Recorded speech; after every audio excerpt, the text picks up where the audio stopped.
السلام علیکم ورحمۃ اللہ وبرکاتہ۔ الحمد للہ نحمده ونستعینه ونستغفره ونؤمن به ونعوذ باللہ من شرور انفسنا ومن سیئات اعمالنا، من يهده الله فلا مضل له ومن يضلل فلا هادي له، ونشهد ان لا اله الا الله وحده لا شريك له ونشهد ان سيدنا ومولانا محمدا عبده ورسوله۔ فقد قال الله تبارك وتعالى في القرآن المجيد والفرقان الحميد: أعوذ بالله من الشيطان الرجيم، بسم الله الرحمن الرحيم، وإذا بطشتم جبارين، صدق الله العظيم وبلغنا رسوله النبي الأمين المكين الكريم، من الشاهدين والشاكرين والحمد لله رب العالمين۔ آئیے آغاز گفتگو سے قبل ہم راغبین کر انتہائی خلوص و محبت کے ساتھ محمد حضرت جانب ولغات الرسول آقا نامدار مدینی کے تاجدار غریبوں کے نام نثار جناب رحمت مصطفیٰ محمد مصطفیٰ علیہ التحیۃ والثناء صلی اللہ تعالی وسلم کی بارگاہ میں دستانہ میں طیب الصلاۃ رضوان پیش کرتے اللہم صلی علی سیدنا و مولانا محمد معاذ الجود والکرم وآلہ اصحابہ وبارک وسلم۔ ایک مرتبہ اللہم صلی علی سیدنا محمد صلاۃ تنجینا بہا من جميع الاحوال والآفات وتقضي لنا بها جميع الحاجات وتطهرنا بها من جميع السيئات وترفعنا بها عندك على الدرجات وتبلغنا الغايات من جميع الخيرات في الحاجات بعد الممات انك على كل شيء قدير۔ حصول برکت کے لیے مجھے اللہم صلی اللہ وسلم سلام علی سیدنا محمد ونحل بقدرك نفرج ونقرب بالحوائج ونعلم الحواتم ويوسف الغمام بوجهه الكريم وعلى آله وصحابه وكل رحمة ونفسه بكل معلوم لك يا الله يا الله يا الله۔ حضرت سیدنا ہود نبی علیہ السلام کا ذکر خیر شروع ہے، جس میں سے قبل ہم نے سماعت کیا کہ ہود علیہ السلام نے اپنی قوم کو بیجا اسراف کرنے سے منع کیا کہ تم لوگ جو بڑی بڑی عمارتیں بناتے ہو، بڑے بڑے حوض بناتے ہو پانی روکنے کے لیے، اس پر تم بیجا پیسہ جو صرف کرتے ہو، تو یہی پیسہ کسی غریب کو دینے کی جب بات آتی ہے تو تم لوگ وہاں تمہاری جیبیں خالی ہو جاتی ہیں۔ آگے اللہ تعالیٰ شاہ فرماتا ہے وَإِذَا بَطَشْتُمْ جَبَّارِينَ، اور جب تم کسی کی گرفت کرتے ہو تو بہت سخت گرفت کرتے ہو، ہے نا، بہت بے درد بن جاتے ہو۔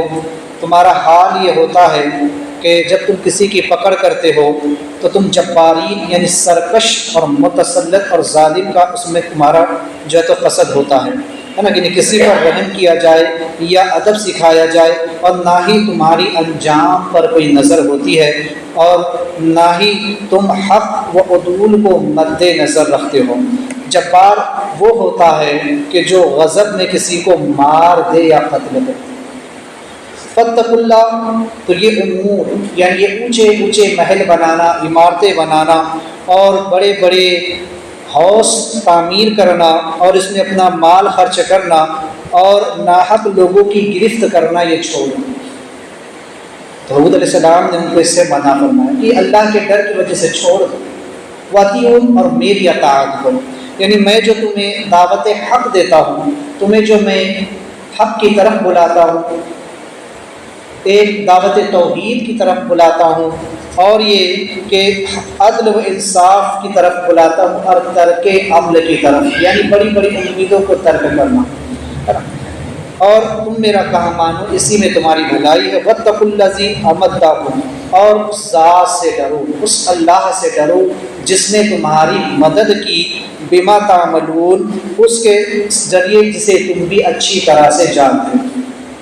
اب اس کی تفصیل یہاں آگے بیان کی گئی کہ امدکم بانعام، کہ اس نے تمہاری مدد کی جانوروں کے ذریعے، جیسے اونٹ، بیل، گائے، بھینس، بکریاں وغیرہ اور دیگر جانور، جن سے تم فائدہ حاصل کرتے ہو، نفع اٹھاتے ہو، ان کا دودھ بھی پیتے ہو، ان کا گوشت بھی کھاتے ہو، اور ان سے اپنے کام کاج بھی لیتے رہتے ہو۔ وہ بنین، اور تمہاری اولاد کے ذریعے اللہ نے تمہاری مدد کی کہ جب بھی تم مصیبت میں ہوتے ہو، پریشان ہوتے ہو، تو تمہاری اولاد کے ذریعے تمہیں سکون راحت ملتی ہے۔ تمہاری اولاد ہر حال میں تمہاری فرما بردار ہوتی ہے، مطیع ہوتی ہے، تابعدار ہوتی ہے۔ اور اسی کے علاوہ جناتی اور باغات اللہ نے تم کو عطا کیے تاکہ تم ان باغات سے میوے کھاؤ، پھل کھاؤ، فروٹ کھاؤ، اناج کھاؤ، کھیتی باڑی، پھل فروٹ باغات، یہ سب کچھ اللہ نے تم کو عطا کیے۔ وہ عیونی، اور اللہ نے تمہارے لیے چشمے جاری فرما دی، یعنی کہ پانی کے چشمے کہ جس کے ذریعے سے تم اپنی پیاس کو بجھا دو۔ جب تمہیں پیاس لگتی ہے تو تمہیں اللہ نے پینے کے لیے بہترین میٹھا پانی بھی دے دیا۔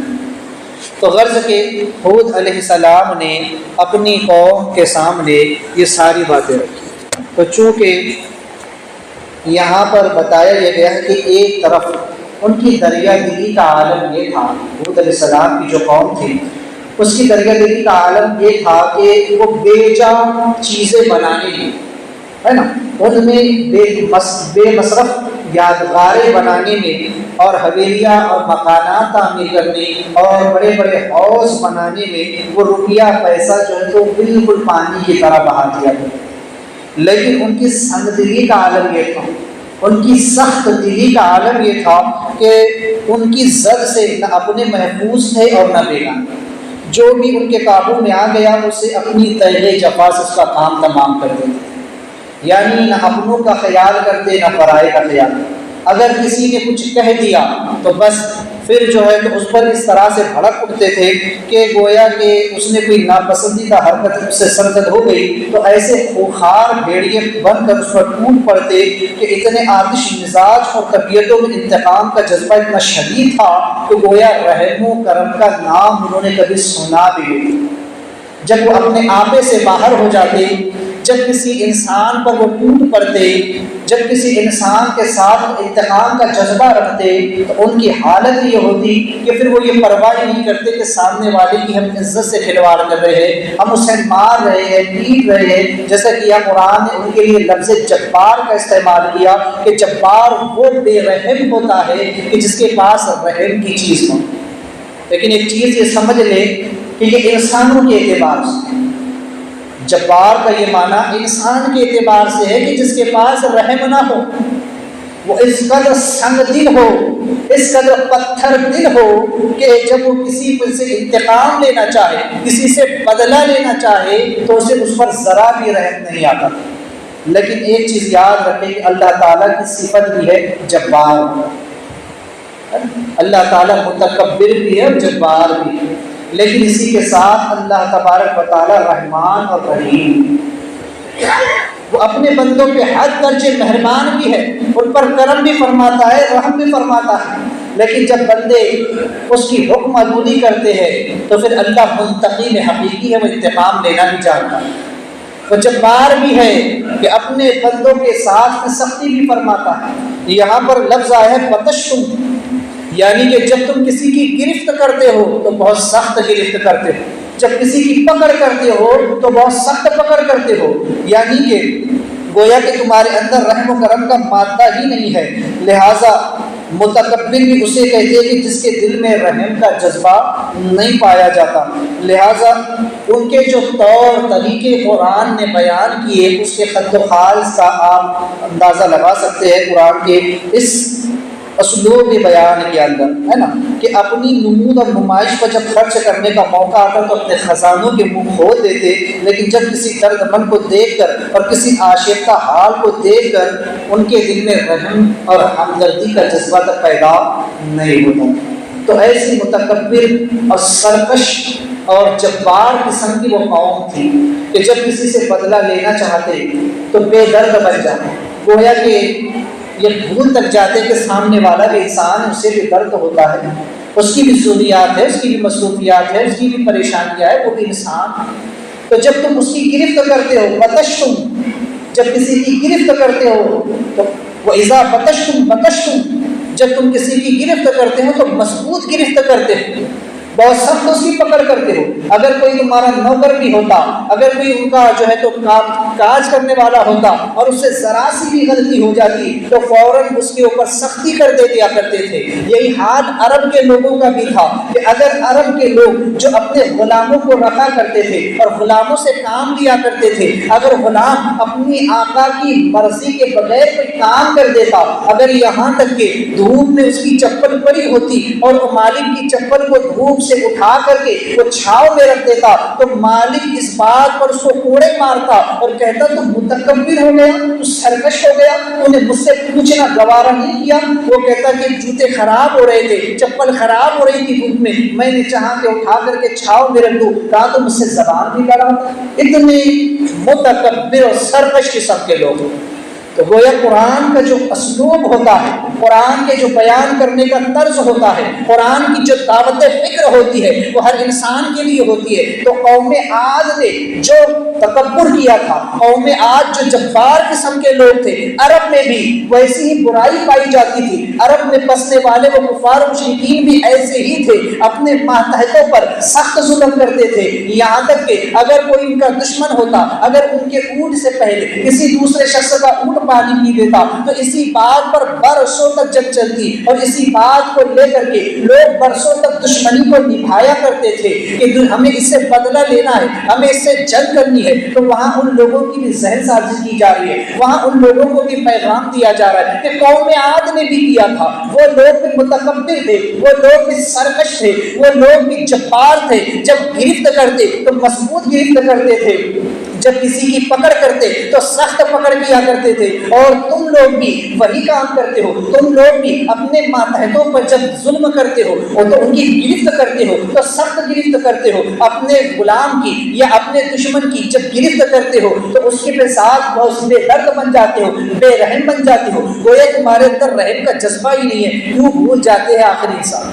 اب آج کے دور کو بھی دیکھیں تو اس دور میں بھی اگر ہم دیکھیں تو آج بھی ایسے لوگ پائے جاتے ہیں کہ جو آج بھی دشمنیاں پال کر کے اپنے ماتحتوں پر جب ظلم کرتے ہیں تو حد کر دیتے ہیں، جب اپنے سے کم تر انسان کو پاتے ہیں تو پھر ظلم کی ساری حدیں وہ پار کر دیتے ہیں، ہے نا۔ کہتے ہیں جب کوئی کان کے نیچے کا ملتا ہے نا تو پھر اس کو پورا پورا مسل دیتے ہیں، لیکن جب کوئی کان کے اوپر کا ملتا ہے تو پھر وہاں سے خود آنکھ چرا کر کے نکل جاتے ہیں۔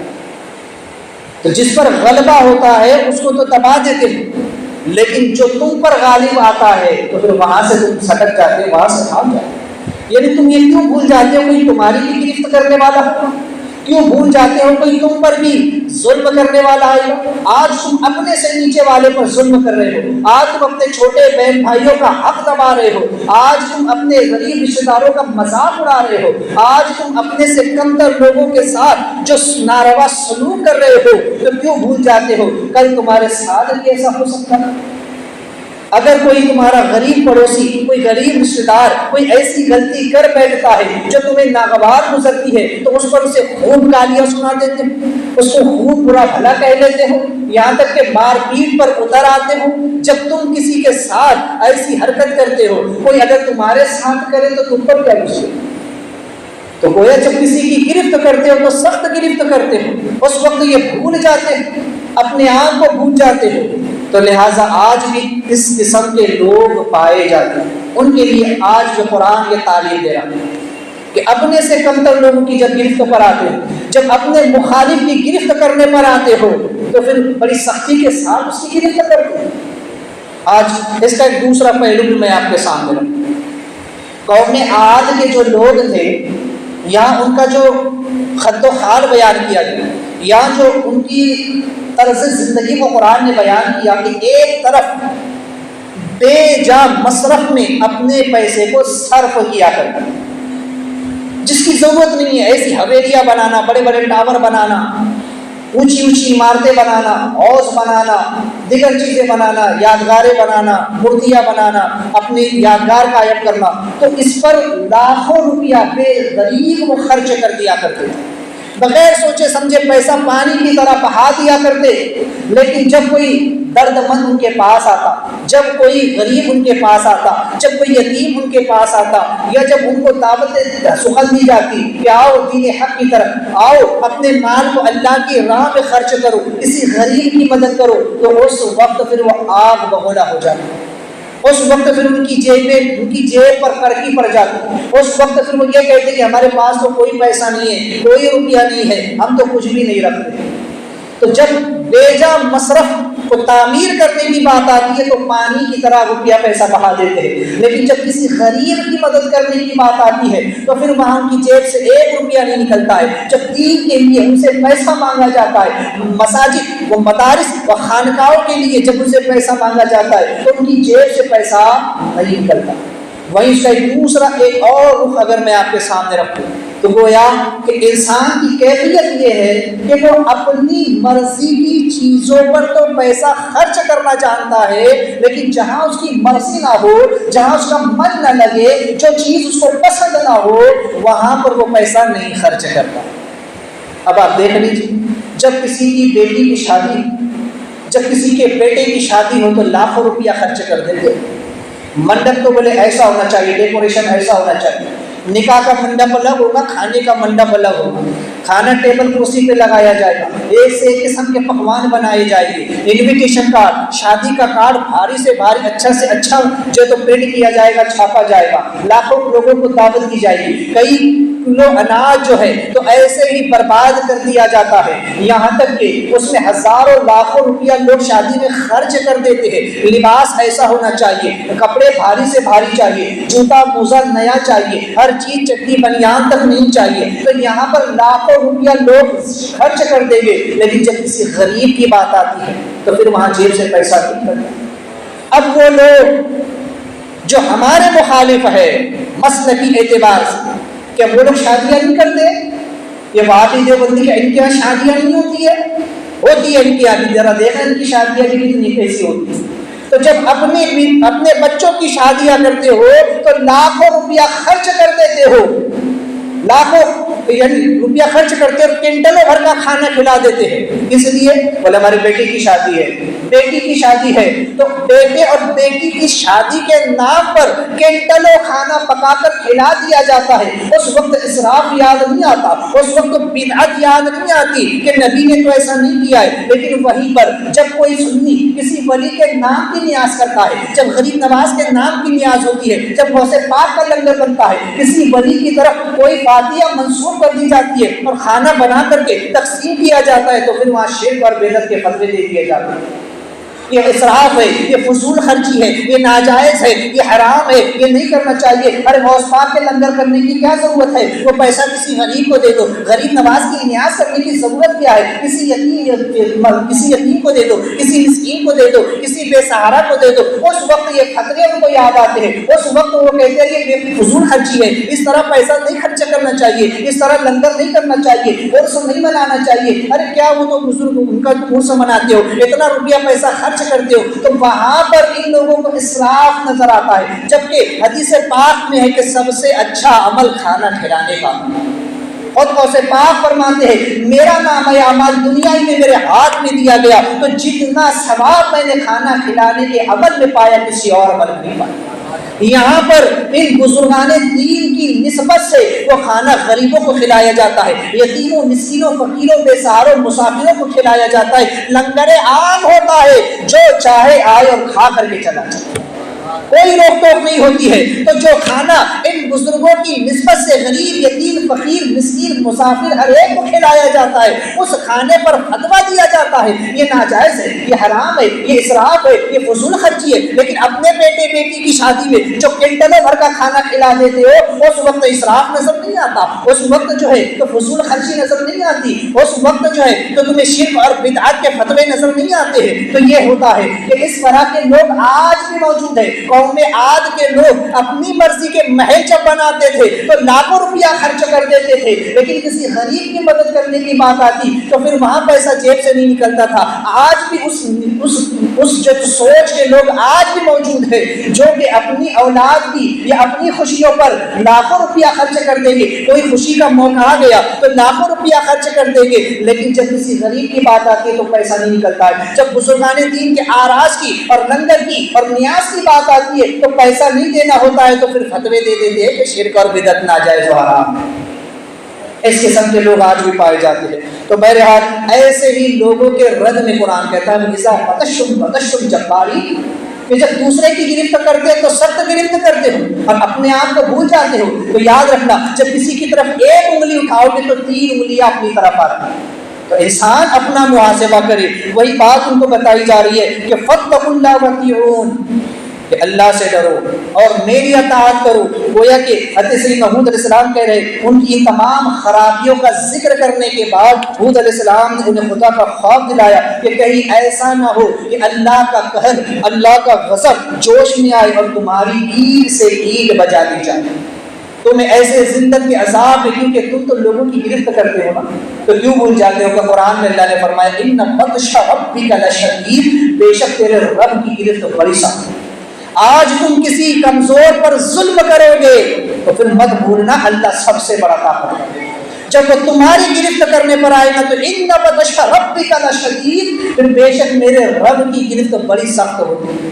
پھر اللہ کا عذاب بڑا سخت ہوتا ہے. آج تم اپنے سے کمتر پر ظلم کر لو گے، اپنے سے چھوٹے کو دبا لو گے، اس کا حق مار لو گے، کسی پر ناحق ظلم کر لو گے، کیونکہ آج تمہارے پاس طاقت ہے.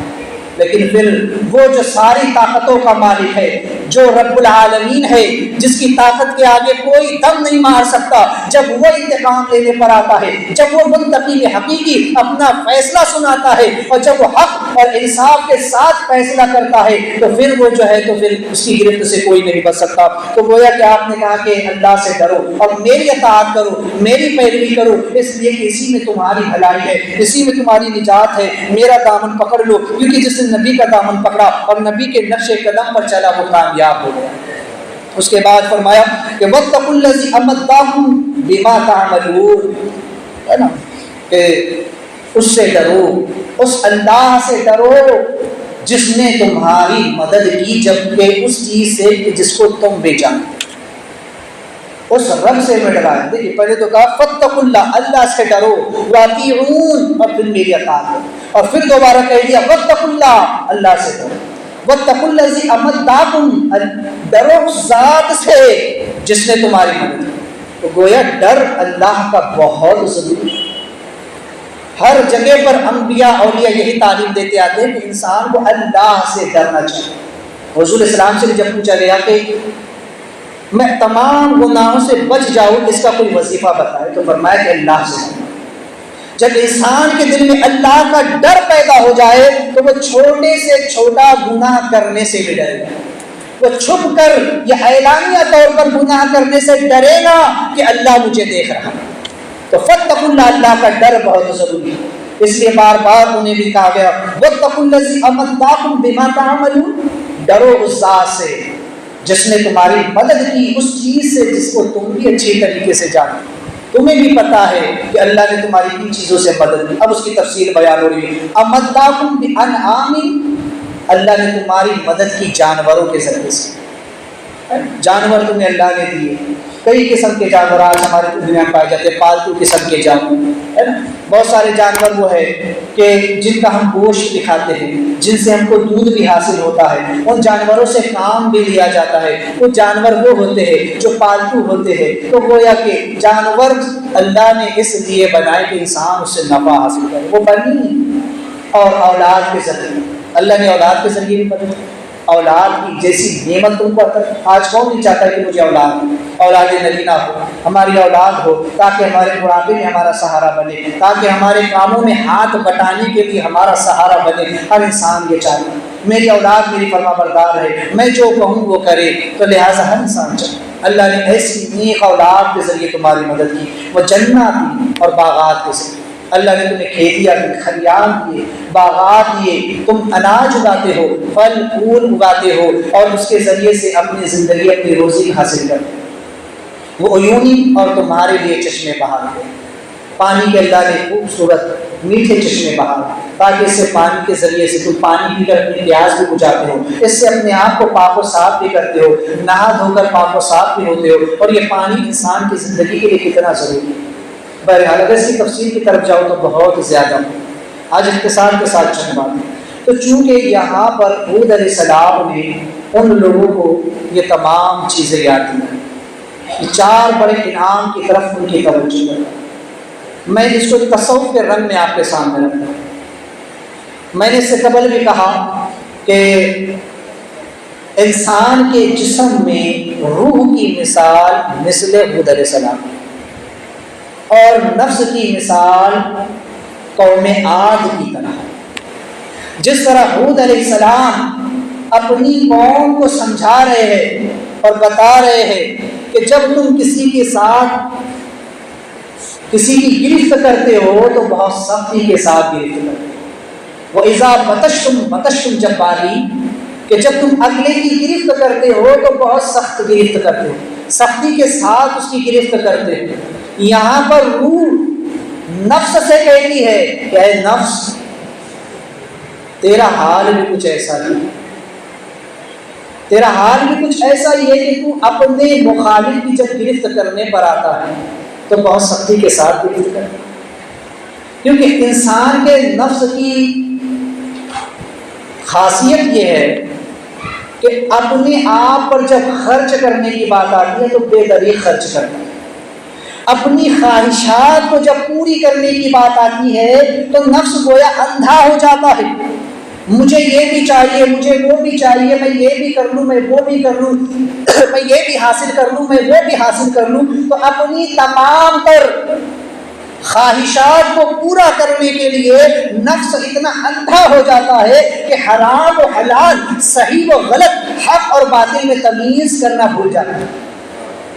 جس طرح کے قوم عاد کے لوگ جب بڑی بڑی عمارتیں بناتے، بڑے بڑے حوض بناتے، بڑے بڑے مکان تعمیر کرتے تو یہ بھول جاتے کہ اس کا مقصد بھی کچھ ہے یا نہیں ہے، یہ بس بنائے چلے جا رہے. جس طرح اپنی نام، نمود اور شہرت کے لیے وہ لوگ ایسے محل تعمیر کرتے اور اس پر روپیہ بے دریغ خرچ کر دیتے، انسان کے نفس کی مثال ایسے ہی ہے کہ اپنی خواہش کو پورا کرنے کے لیے وہ روپیہ پیسہ بے دریغ خرچ کر دیتا ہے. یہ تک یاد نہیں کرتا کہ میں جو کام کرنے جا رہا ہوں، جو فعل کرنے جا رہا ہوں، یہ صحیح بھی ہے یا غلط ہے، اس سے کوئی فائدہ حاصل ہے بھی یا نہیں ہے، یہ حرام ہے یا حلال ہے. اگر نفس کسی چیز کو کھانے کی خواہش کرتا ہے تو یہ بھی نہیں دیکھتا کہ وہ حلال ہے یا حرام ہے. اگر وہ کوئی کام کرنا چاہتا ہے تو یہ نہیں دیکھتا ہے کہ یہ کام از ہوئے شرع جائز ہے یا ناجائز ہے. بس اس کام کو میں کر لوں، بس اس چیز کو میں کھا لوں، بس فلاں کام میں کر گزروں. تو نفس اتنا اندھا ہو جاتا ہے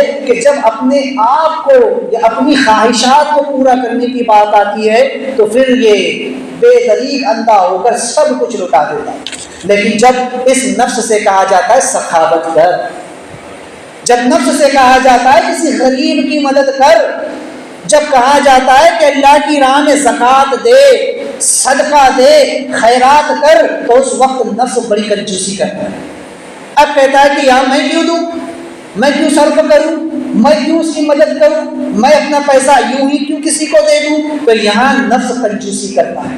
یہاں نفس کو یہ ڈر ہوتا ہے کہ میرا پیسہ خرچ ہو جائے گا، میرا پیسہ چلا جائے گا. لیکن وہی پیسہ جب اپنے آپ پر خرچ کر رہا تھا، اپنی خواہشات کے پورا کرنے پر خرچ کر رہا تھا، اس وقت اسے کوئی خیال نہیں آیا. لیکن جب نیکی کی بات آتی ہے، جب مدارس میں دینے کی بات آتی ہے، مساجد میں دینے کی بات آتی ہے، زکوٰۃ دینے کی بات آتی ہے، صدقہ و خیرات کی بات آتی ہے، کسی غریب، کسی یتیم، کسی مسکین، کسی بے سہارا کی مدد کرنے کی بات آتی ہے، تو اس وقت پھر نفس ہلے بہانے کرتا ہے. اس وقت پھر نفس جو ہے تو اکڑ جاتا ہے، کہتا میں کیوں دوں، وہ تو فلاں تو ایسا ہے، وہ تو ایسا ہے. یا جب کوئی انسان اسے سیدھی راہ دکھانا چاہتا ہے تو پھر وہ اسی کا دشمن بن جاتا ہے اور اسی کی گرفت کرنا شروع کر دیتا ہے، اسی میں عیب نکالنا شروع کر دیتا ہے. جیسے کہ حضرت موسیٰ علیہ السلام نے جس وقت زکوٰۃ کا اعلان کیا تو قارون جو کہ پیسہ اپنے آپ پر تو بہت خرچ کرتا تھا،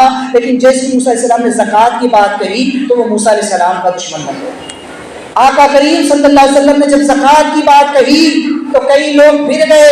یہاں تک کہ آپ نے بارہا سنا ہے نا کہ لوگ زکوٰۃ کی بات کو سن کر کے پیچھے ہٹ گئے کہ ہم نے زکوٰۃ نہیں دینا، یہ تو ایک قسم کا ٹیکس ہے، یہ تو ہم سے وصولی کی جا رہی ہے، ہم اپنا پیسہ کیوں دیں، ہم اپنا مال کیوں دیں، اپنی چیزیں کیوں دیں، ہے نا. تو غرض کے جب بات یہ آتی ہے تو یہاں نفس جو ہے تو پھر انسان کا بڑا سخت ہو جاتا ہے اور دینے والا جو شخص پھر اس کو ترغیب دیتا ہے نا وہ اسی کا پھر مخالف ہو جاتا ہے اور اس میں عیب نکالنا شروع کر دیتا ہے، اس کی گرفت کرنا شروع کر دیتا ہے، اس کی برائیاں بیان کرنا شروع کر دیتا ہے.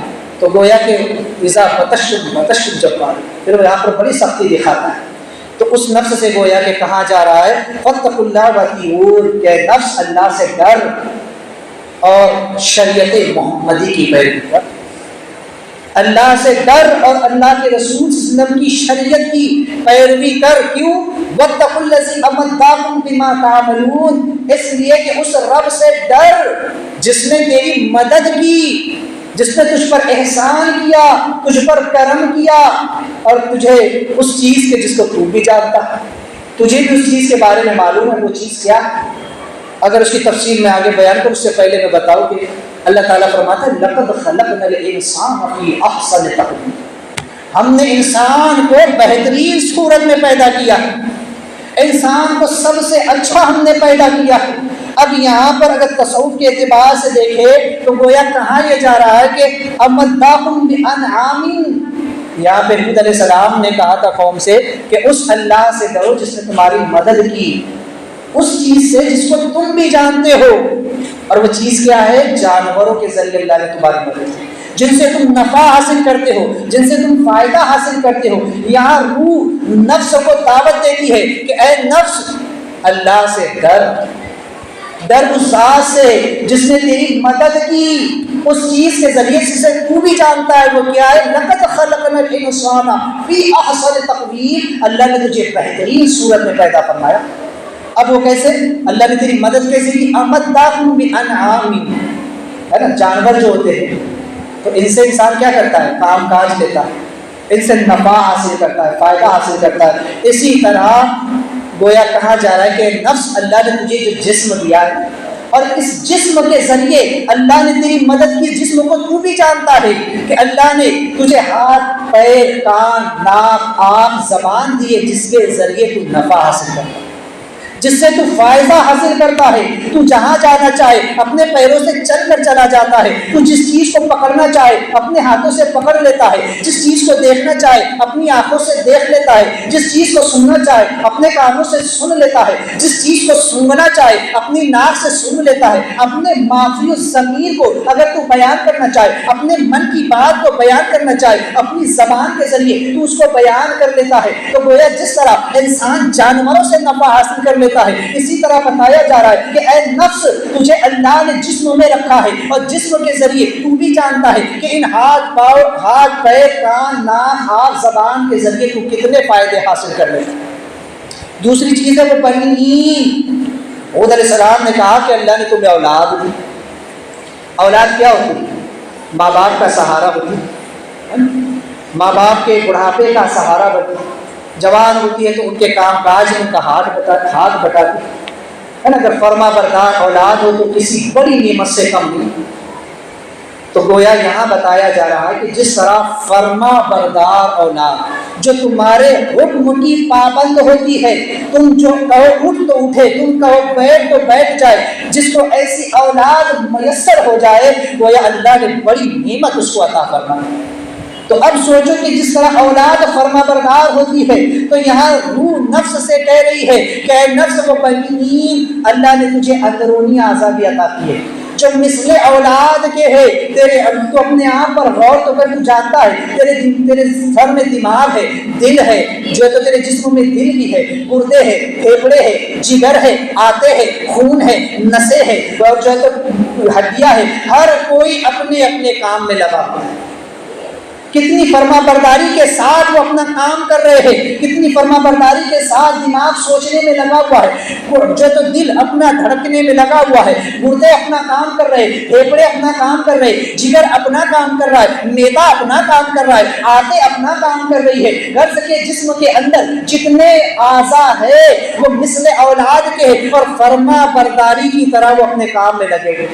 اگر کسی کا دل کام کرنا بند کر دے، کسی کا دماغ سوچنا بند کر دے، کسی کے گردے جو ہے اس کی کڈنیز جو ہے تو وہ فیل ہو جائے، وہ پانی کو پیشاب میں تبدیل نہ کرے، کسی کا جگر جو ہے تو وہ خراب ہو جائے، کسی کا معدہ خراب ہو جائے، کسی کی آنکھ خراب ہو جائے، تو ذرا سوچو کیا حالت ہوتی ہے۔ جب اولاد نافرمان ہوتی ہے تو پھر انسان کو کتنی تکلیف ہوتی ہے، اس کے سبب سے اسے کتنی ذلت اور رسوائی اٹھانا پڑتی ہے۔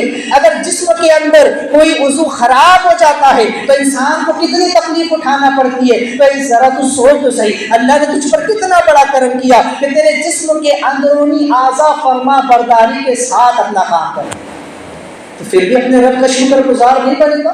وجنات، اور تمہیں باغات عطا کی۔ حود علیہ السلام نے کہا کہ اللہ نے جیسے تمہیں باغات، کھیت کھلیان جہاں تم اناج اگاتے ہو، باغ جہاں پر تم پھل پھول اگاتے ہو اور اس کے ذریعے سے نفع حاصل کرتے ہو، اسے بیچ کر بھی اور اسے کھا کر بھی تم اپنی زندگی گزار رہے ہو، اس سے تم کتنے فائدے حاصل ہوتے ہیں۔ تو اسی طرح تمہارا دماغ جس کے اندر کئی افکار جنم لیتی ہے، کئی فکریں وہاں جنم لیتی ہے، کئی جو ہے تو معاملات وہیں سے ہوتے ہیں۔ جس طرح انسان کھیتی کرتا ہے اور ایک دانہ بوتا ہے لیکن اس سے 100 دانے اگ کر کے آتے ہیں، اس کا دماغ ایسی چیز ہے کہ ایک لفظ سنتا ہے اور 1000 معنی وہاں جنم لیتے ہیں، اس میں کئی لامحدود فکریں جو ہے تو جنم لیتی ہے، کئی قسم کے افکار وہاں پر پلتے رہتے ہیں، کئی قسم کے معاملات ہوتے رہتے ہیں۔ انسان کی سوچ لامحدود ہے، انسان کو اللہ نے سوچنے سمجھنے کی صلاحیت عطا فرمائی ہے۔ انسان کے دماغ کو اللہ نے اس طرح سے تخلیق فرمایا ہے کہ انسان اس کے ذریعے کتنے کام جو ہے تو لیتا ہے۔ اگر کسی انسان کا صرف دماغ خراب ہو جائے تو سوچو اس کی زندگی کیسے مفلوج ہو کر کے رہ جاتی ہے۔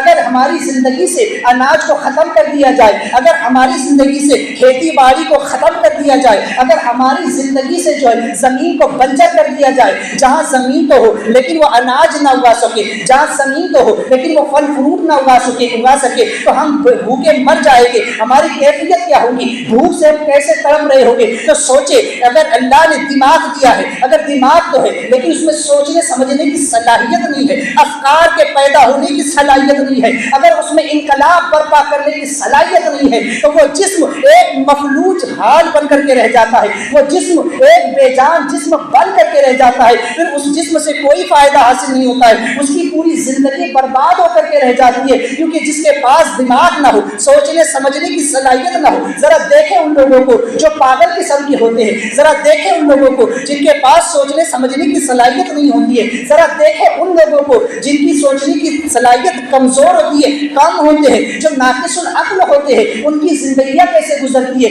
ایک انسان جس کو سوچنے کی اللہ نے اعلیٰ قوت عطا فرمائی ہے اور ایک انسان جس کو سوچنے کی کم قوت عطا فرمائی ہے، دونوں کی زندگیوں میں آپ جو ہے تو دیکھ سکتے ہیں کتنا بڑا فرق ہوتا ہے۔ تو ذرا سوچے کہ جس کو کھانے پینے کے لیے بھرپور ملے اس کی زندگی کیسی ہوگی اور جس کو نہ ملے اس کی کیسی ہوگی۔ جس کو اللہ نے سوچنے کی صلاحیت دی ہو، جو نئے نئے انقلاب برپا کرتا رہتا ہو، اس کی شخصیت کیسی ہوگی، اس کی زندگی کیسی ہوگی، اس کا جو ہے تو شب و روز کیسے ہوں گے۔ لیکن وہ کہ جسے اللہ نے ان صلاحیتوں سے محروم رکھا اس کی زندگی کیسی ہوگی۔ تو یہ سوچ کر کے دیکھیں، وہ عیون تمہارے لیے اللہ نے پانی کے چشمے بہائے۔ حود علیہ السلام نے قوم سے کہا کہ اللہ نے پانی ایک بہت بڑی نعمت ہے، انسان کی زندگی کا آدھار ہی پانی ہے۔ یہ دنیا خود 3 حصہ پانی ہے اور 1 حصہ خشکی، اور انسان کی پیدائش بھی پانی ہی سے ہے۔ اللہ فرماتا ہے کہ ہم نے انسان کو ایک قطرے سے پیدا کیا، ایک بوند سے پیدا کیا ہے انسان۔ تو انسان کا جسم بھی جو ہے تو 75% پانی ہی ہے، سب پانی ہے، اسی لیے تو سب گل جاتا ہے پانی کی طرح۔ قبر میں جب جاتے ہیں نا سب گل جاتا ہے، کچھ باقی نہیں رہتا۔ انسان کو جب اپنے جسم پر ناز ہے، میں اتنا خوبصورت ہوں، میرا جسم اتنا بہترین ہے، میرے جسم کی بناوٹ اور ساخت اتنی بہترین ہے، میں اتنا بڑا باڈی بلڈر ہوں، میں اتنا حسین و جمیل ہوں، یہ سب فنا ہونے والا ہے، یہ سب ختم ہونے والی چیز ہے جس پر انسان کو ناز ہے۔ تو غرض کہ پانی ایک بہت اہم چیز ہے۔ اگر ہمیں پینے کے لیے پانی نہ ملے تو ہماری کیفیت کیا ہو، ہماری حالت کیا ہو جاتی ہے۔ اگر ہماری زندگی سے پانی خشک کر دیا جائے، پانی ختم کر دیا جائے تو انسان کی زندگی ختم ہو کر کے رہ جائے۔ آج انسان چاند تک پہنچنے کے دعوے کر چاند پر پہنچ گئے، مریخ پر پہنچ گئے، وہاں زندگی بھی بسا سکتے ہیں۔ آج کا ٹیکنالوجی یہ کہہ رہی ہے، آج کا سائنس یہ کہہ رہا ہے کہ چاند پر زندگی ممکن ہے۔ وہاں پر بھی ہم جو ہے تو اپنے ساتھ اگر جو ہے تو آکسیجن لے کر کے جائے تو وہاں پر ہم زندہ رہ سکتے ہیں، بلکہ یہاں تک کہ سائنس یہ کہتا ہے کہ وہاں پر ہم کھیتی باڑی بھی کر سکتے ہیں، لیکن پانی پانی کہاں سے لائیں گے؟ تو پانی صرف اس زمین کے اوپر ہے۔ اس لیے اللہ نے فرمایا وَالْأَرْضَ وَضَعَهَا لِلْأَنَامِ کہ ہم نے زمین کو مخلوق کے لیے رکھا ہے۔ دیگر سیارے اور ستارے اللہ نے بنائے ہیں، لیکن زمین کو خاص اللہ نے مخلوق کے لیے بنایا ہے۔ انسان کی زندگی انسان کو زندگی گزارنے کے لیے جن لوازمات کی ضرورت ہے وہ سب کے سب زمین کے اوپر موجود ہیں۔ دیگر سیاروں میں اتنی طاقت نہیں ہے کہ وہ اناج کو اس طرح سے اگا سکے جیسے زمین اگاتی ہے۔ دیگر سیاروں کی مٹی میں وہ تاثیر نہیں ہے وہ پھل فروٹ ویسے اگا سکے جیسے زمین اگاتی ہے۔ وہاں پانی آپ کو کہیں نہیں ملے گا، پانی صرف زمین کے اوپر ملے گا۔ تو پانی انسان کی زندگی کے لیے ایک بہت انمول تحفہ ہے۔ تو ہود علیہ السلام اپنی قوم سے کہہ رہے ہیں کہ تیری قوم اللہ نے کتنا بڑا احسان کیا، تمہیں پینے کے لیے میٹھے چشمے اللہ نے عطا فرمائے۔ یا تصوف کی زبان میں اگر سمجھنا چاہو تو روح نفس سے کہتی ہے کہ نفس ذرا غور تو کر، اللہ نے دل جیسی نعمت عطا فرمائی ہے جس کے اندر جذبات، پیار، محبت، اخوت کے چشمے بہتے رہتے ہیں۔ یہ جس طرح زمین پر پانی کے چشمے بہتے ہیں جسے پی کر انسان پیاس بجھاتا ہے، اسی طرح دل کے اندر اللہ نے جذبات کے چشمے بہائے ہیں، محبت کے چشمے بہائے ہیں، پیار کے، اخوت کے، بھائی چارے کے چشمے اللہ نے بہائے ہیں، تاکہ جب ان چشموں سے پانی بہتا ہے، پیار نکل کر کے بہتا ہے تو لوگ اس سے سیراب ہوتے ہیں، لوگ قریب آتے ہیں، لوگ اسی سمندر کے قریب جاتے ہیں، لوگ اسی تالاب کے پاس جاتے ہیں جہاں کا پانی میٹھا ہوتا ہے۔ ذرا دیکھ، سمندر کا پانی کھارا ہوتا ہے، ہر کوئی سے نہیں پیتا۔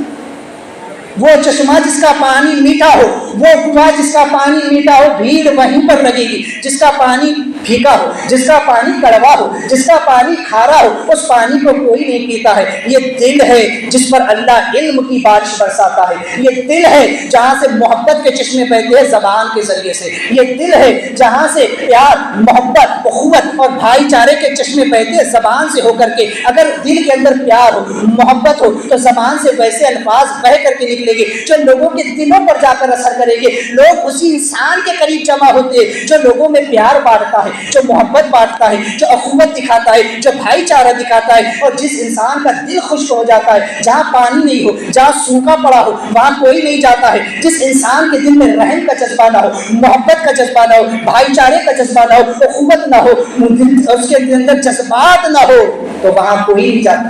ہر کوئی کہتا ہے یہ مغرور ہے، یہ چڑھا ہوا ہے، یہ متکبر ہے، یہ سرکش ہے، اس کے پاس کوئی نہیں جاتا، اس سے بات کرنا کوئی گوارا نہیں کرتا۔ تو یہ دل ہے جہاں سے اللہ نے محبت کے چشمے کہا، اس دل کے جو ہے تو سمجھے۔ تو گویا نفس کو یہ دعوت دی جا رہی کہ نفس ذرا غور تو کر لیا اور چھوڑ دے ان تمام نفسانی خواہشات اور برائیوں۔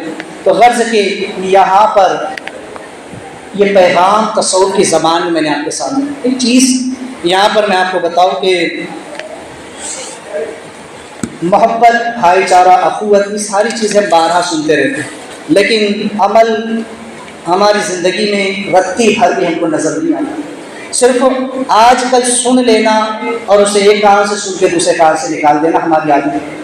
یہی سبب ہے کہ آج پھر ہمارے حالات کیا سے کیا ہوتے جائیں۔